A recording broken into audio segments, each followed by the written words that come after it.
This video will describe some more advanced plotting features of the HistoryView program. I'm going to start by opening up a log file, a trigger log, and I can see what events occurred in this trigger log file.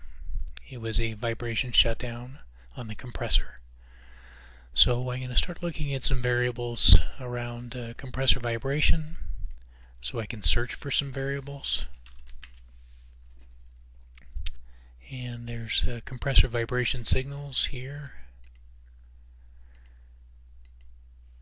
And I'll do power turbine speed to start with. And so my selected variables are shown on the right.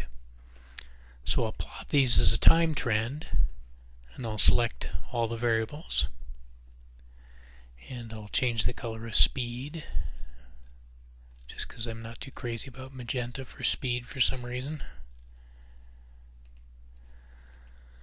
Okay, we can zoom in on the event and have a closer view of what's going on.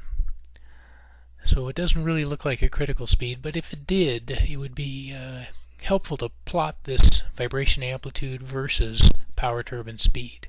So I'm going to do that now. I'm going to right click on the plot tab title.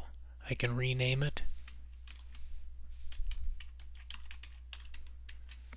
And I can select a Y versus X plot format. So now we're showing the X variable down here on the lower right as NPT, and that's exactly what we wanted. I can auto scale it. Clicking rapidly multiple times zooms in a little closer. And then I have the vibration signals, which I can auto scale and set all to be the same. And yeah, it's not really looking like a classic critical speed. It has an abrupt transition to high vibration, and you can see sort of the general trend of vibration versus speed, indicating sort of an unbalanced type of response, but something happened, actually a surge in the process that caused the vibration to spike. But that's an example of a Y versus X plot. And you'll notice there aren't any cursors available in Y versus X, because a lot of the time there are multiple Y values for a given X position, so it's hard to determine, you can't show all the variables or all the values of Y at a given X point. So that's a Y versus X trend. Now I'm going to show you a pattern plot. So I'm going to plot T5 patterns over the course of this trigger log. So I'll select all the T5 thermocouples, 17 of them on this engine.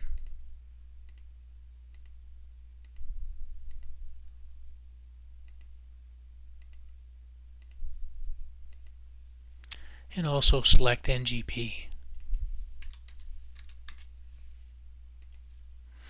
I'm going to create a new plot by clicking over on the farthest right tab, so that creates a new plot. And I'm going to name this plot T5 pattern.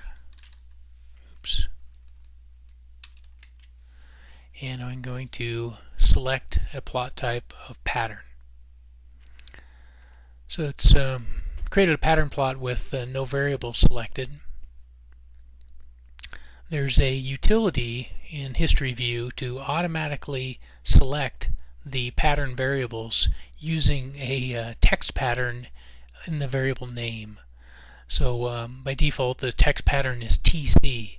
So what this will do is look for characters following this TC text, and if those are numbers, it'll select those, and it'll take those numbers and calculate the angle of each probe, assuming number 1 is just to the right of top dead center, and basically the first and the last split top dead center with a clockwise orientation.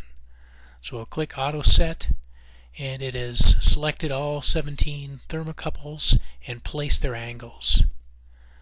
So I'm now going to turn off the unselected pens. And now for this lower plot, we've got a trend. We can pick whatever variables we want to show in the trend. So I'm going to pick NGP. There it is. And I'll give it a new color.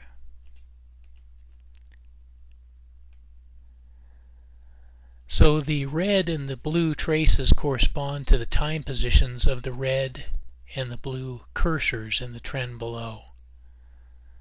So this is really useful for a hour plot over an hour interval log file over the course of a year, where you're looking for changes in the combustion pattern, fouling injectors, air leaks, those kind of things. In this trigger log it's not so meaningful, but it's good for an example.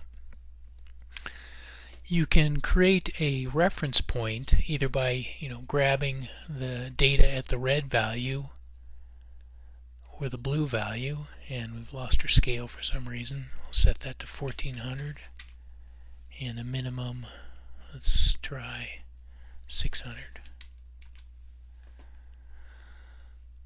So it's created two reference traces at those points in time. So you can see them here. I can change the color and the pattern, and I can also change the note, and I can even edit the data. So for example, if you had a test cell report with thermocouple pattern on it, you could press this edit data and bring up a dialog to allow you to edit an existing entry or create a new entry if you want. So we'll just edit a number here just to show what it looks like when the value changes. So it's edited that pattern. And I can delete the patterns. So now I just have one pattern where the red cursor was. So that's how you use Y versus X in polar plots.